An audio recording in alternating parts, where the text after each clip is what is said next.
প্রিয় শিক্ষার্থী, আমি তোমাদের এই সূত্রটা দেখাবো, মানে ফিল করাবো আর কি তোমাদের এটা, যে আসলে এটা কিভাবে প্রুফটা হচ্ছে।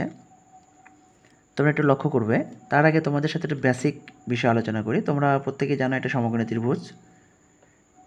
এই সমকোণী ত্রিভুজে যদি একটা অতিভুজ দেয়া থাকে, অতিভুজ যে কোনো একটা মান দেয়া থাকলো, এখানে অতিভুজ ধরলাম আর দেয়া আছে এবং মধ্যবর্তী কোণ দেয়া আছে থিটা। সেই ক্ষেত্রে আমরা ভূমি সমান কী লিখি? তোমরা প্রত্যেকেই জানো যে ভূমির যদি আমরা একটা নির্দিষ্ট নাম দিই, এটা এ বি সি দিলাম। দেখো ভূমিটা কী লিখি আমরা, যে কস থিটা সমান ভূমি ডিভাইডেড অতিভুজ। তাহলে এ বি সমান কী লেখা যায়? আর কস থিটা। তাহলে ঘটনা কী দাঁড়ালো? ভূমি ইকুয়াল টু কি? অতিভুজ ইন্টু কত? Cos theta. আচ্ছা, তাহলে লম্বটা কী হবে? যদি আমরা সাইন নিয়ে কাজ করি, সাইন থিটা সমান কী লেখা যাবে? লম্ব ডিভাইডেড বাই কত? অতিভুজ। তাহলে এসি সমান হবে আর সাইন থিটা, অর্থাৎ তাহলে এখানে ঘটনা কী ঘটতেছে? অতিভুজ ইন্টু কত? Sine theta. হ্যাঁ প্রিয় শিক্ষার্থী, এই যে বিষয়টা, তাহলে আমরা ভূমির ক্ষেত্রে পাচ্ছি অতিভুজ ইন্টু কস থিটা এবং লম্বর ক্ষেত্রে পাচ্ছি অতিভুজ ইন্টু সাইন থিটা। আচ্ছা, এবার এটা ক্লিয়ারলি একটা জিনিস আমি তোমাদের দেখাই। যদি আমরা একটা ত্রিভুজের অতিভুজকে 1 ধরি এবং মধ্যবর্তী কোণ আমরা থিটা নিই, তাহলে আমরা ভূমি কী পাবো?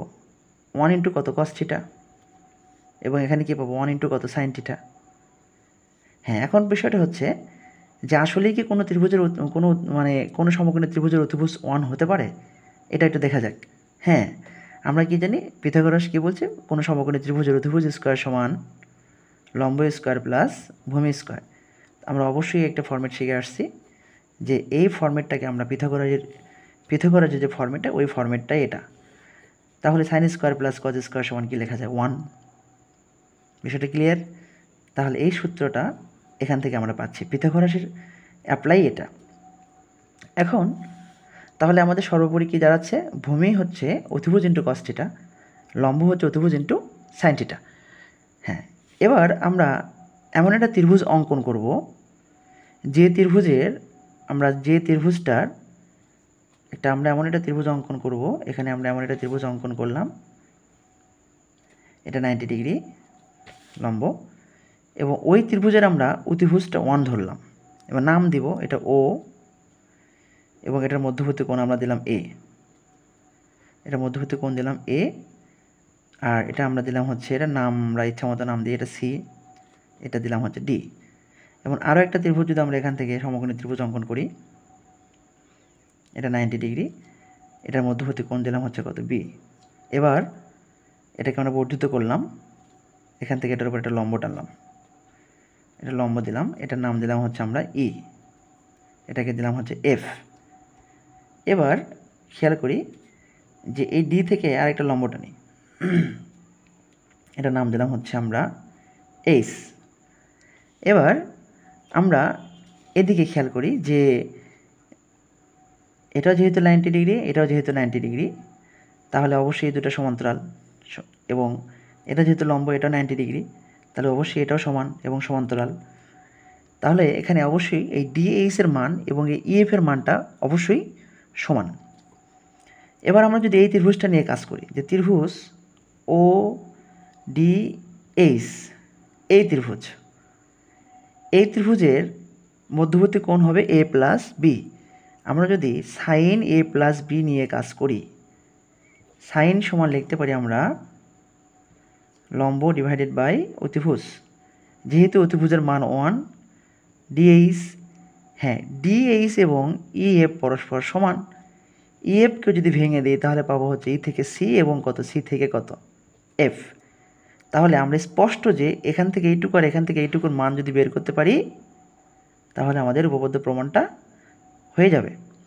এখন ওই মানটুকু প্রমাণ করার জন্য এখন আমাদের যে কার্যক্রমগুলো আছে সেগুলো চালাতে হবে। হ্যাঁ, দেখো প্রিয় শিক্ষার্থী, এই যেটা ত্রিভুজ, সমকোণী ত্রিভুজ এখানে আমরা অঙ্কন করলাম, তাহলে এই ত্রিভুজে এটা হচ্ছে 90 ডিগ্রি। তাহলে এটা 90 ডিগ্রি হলে এই কোণ সংলগ্ন এই বাহুটা হচ্ছে ভূমি, এই বাহুটা হচ্ছে লম্ব। তাহলে ভূমি সমান কী লেখা যায়? অতিভুজ ইন্টু কত? কস, তাহলে অবশ্যই কজ এ। আর লম্ব সমান কী হবে? অতিভুজ ইন্টু সাইন, তাহলে অবশ্যই সাইন এ। এবার খেয়াল করো, যেহেতু আমার মান দরকার CF এর মানটা আমার প্রয়োজন, আমরা CF এর মান যদি বের করতে চাই তাহলে দেখো এই ত্রিভুজের এই CFটা কি, খেয়াল করো, এই ত্রিভুজের এই CFটা হচ্ছে কি লম্ব। তা লম্ব সমান কি লেখা যায়, অতিভুজ ইন্টু কত সাইন তাদের মধ্যবর্তী কোণ।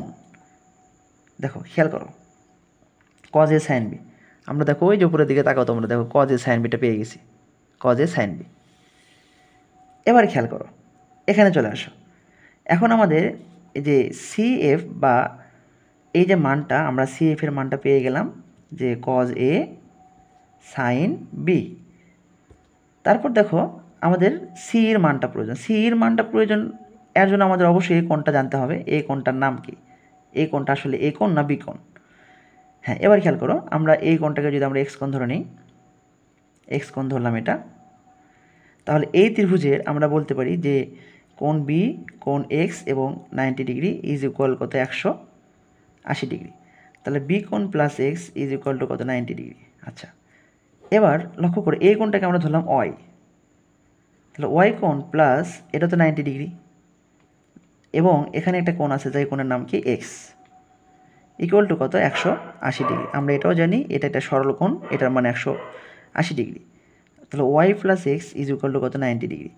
এবার এই দুইটা সমীকরণকে তুমি সমাধান করো, সমাধান করলে আমরা কি পাবো, এক্স মানে বি ইজ ইকুয়াল কি পাবো ওয়াই, অর্থাৎ বি কোণ এবং ওয়াই কোণের পরিমাণটা পরস্পর সমান। তাহলে অবশ্যই আমরা এই কোণটাকে কী বলতে পারি, এই কোণটাকে আমরা বি কোণ বলতে পারি। এবার খেয়াল করো প্রিয় শিক্ষার্থী, এটা যদি বি কোণ হয়, এটা 90 ডিগ্রি, তাহলে এই বাহুটার নাম আমরা কি বলবো, অবশ্যই কোণ সংলগ্ন বাহুকে আমরা কি বলবো, ভূমি। তাহলে ভূমি সমান আমরা কি লিখতে পারি, ভূমি সমান আমরা লিখতে পারি যে সিই সমান আমরা লিখতে পারি যে ভূমি সমান লিখতে পারি আমরা কি অতিভুজ ইন্টু কস তাদের মধ্যবর্তী কোণ। এবার দেখো প্রিয় শিক্ষার্থী, আমরা এখান থেকে সি এর মানটা বের করে ফেললাম, সাইন এ কত কস কত বি। তাহলে এখন আমরা যদি এই জায়গায় যদি মানগুলোকে বসে দেই যে সাইন এ প্লাস কত বি ইজ ইকুয়াল টু আমরা কি লিখতে পারি যে সাইন এ কস বি প্লাস কত কজ এ সাইন কত বি। এই যে প্রিয় শিক্ষার্থী, তোমরা বিষয়টা একটু ফিল নাও যে আসলে বিষয়টা কিভাবে আমরা কমপ্লিট করলাম, একটু বিষয়টা তোমরা বোঝার চেষ্টা করো। যে আমি যদি আরও একবার তোমাদের বোঝাই, আমরা প্রথমে একটা সমকোণী ত্রিভুজ নিয়েছি, যার অতিভুজকে 1 ধরে নিয়েছি এবং তার ভূমি এবং তার লম্বটা বের করলাম। এখানে যে চিত্রটা কনভার্ট করলাম আমরা, সেই চিত্রটা তোমরা একটু লক্ষ্য করবা। হ্যাঁ, তারপর দেখো প্রিয় শিক্ষার্থী, এখান থেকে আমরা কি করব, আরও কিছু জিনিস প্রমাণ করব। এটাকে একটু বর্ধিত করে দিই, এখান থেকে একটা লম্ব টেনে দিই, যে ও থেকে একটা লম্ব টানলাম, ও থেকে আমরা আই পর্যন্ত লম্ব টানলাম। এবার লক্ষ্য করতে হবে, আমরা এই ত্রিভুজটাকে নিয়ে এখন এখান থেকে দেখতে পাচ্ছি আমরা ও থেকে এফ এবং আই থেকে ই এর পরিমাণ সমান। এবার আমরা যদি এই ত্রিভুজ থেকেই আবার যদি লিখি ত্রিভুজ ও ডি এইচ, এই ত্রিভুজে নিয়ে যদি আমরা কাজ করি, যদি কজ নেই কজ এ প্লাস বি, তাহলে কজ সমান কি লেখা যায়, ভূমি ও এইচ ডিভাইডেড অতিভুজ তো 1, লেখার কোনো প্রয়োজন নেই। তাহলে এখান থেকে এটুকুর মান আমরা পাচ্ছি কত, কস কত এ প্লাস কত বি। এখন আমাদের খেয়াল করতে হবে যে যেহেতু এই দুটো অংশ পরস্পর সমান, তাহলে এই মানটা এদিকে লক্ষ্য করো, ও থেকে এইচের যে মানটা ও থেকে এইচের মান এবং এটার মান পরস্পর সমান। তাহলে এটাকে আমরা কি বলতে পারি, কস কত এ প্লাস কত বি। এবং এদিকে খেয়াল করো, এই ত্রিভুজের এই কোণটা যদি বি কোণ হয়, তাহলে এর বিপরীত বাহুকে বলা হয় লম্ব। লম্ব সমান আমরা কি বলতে পারি, অতিভুজ ইন্টু সাইন তার মধ্যবর্তী কোণ। তাহলে এখানে ডি থেকে ই এর মানটা আমরা বের করতে পারলাম, যে ডি এর মানটা আমরা বের করে নিলাম, ডি ই সমান কত সাইন এ কত সাইন কত বি। তারপরে এইদিকে লক্ষ্য করো, আমাদের এখন প্রয়োজন হচ্ছে কি ও থেকে এফটা দেখো, এই ত্রিভুজ ও সি এফ, এই ত্রিভুজের অতিভুজটাকে ছিল কস, তাহলে আমরা অবশ্যই বলতে পারি ও এফ সমান কি লেখা যায়, অতিভুজ ইন্টু কত কস তাদের মধ্যবর্তী কোণ, কারণ এই ত্রিভুজের ভূমি হচ্ছে কত ও এফ। এখন তোমরা এদিকে খেয়াল করো, এই জায়গাতেই আমরা আমাদের কার্যক্রমটা চালাবো, যে যদিও আমার এই পেজে জায়গা নেই, আমি তোমাদেরকেও একটু দেখানোর চেষ্টা করি। এখানে দেখো, আমরা এখন এখানে যদি তোমাদের একটু দেখানোর চেষ্টা করি যে ও থেকে এফ সমান আই থেকে ই, তাহলে ও এফের যে মানটা আমরা পাইলাম কজ এ কজ বি, এটা লিখে দিলাম, এবং আই যদি এটাকে যদি লিখি আই ডি প্লাস যদি ডি থেকে ই যদি লিখি, তাহলে cos A cos B, cos A cos B এটার মান কত কজ এ প্লাস বি, এবং আইডি এই ডি থেকে ই এর মান হচ্ছে কত সাইন এ, কত সাইন এ, সাইন কত বি। তাহলে এখান থেকে আমরা স্পষ্ট লিখতে পারি যে cos A plus B, cos A plus B সমান কি লেখা যায় কজ এ কত কজ বি মাইনাস কত sine A, sign A sine কত বি। প্রিয় শিক্ষার্থী, তোমরা বিষয়টা বুঝতে পেরেছো।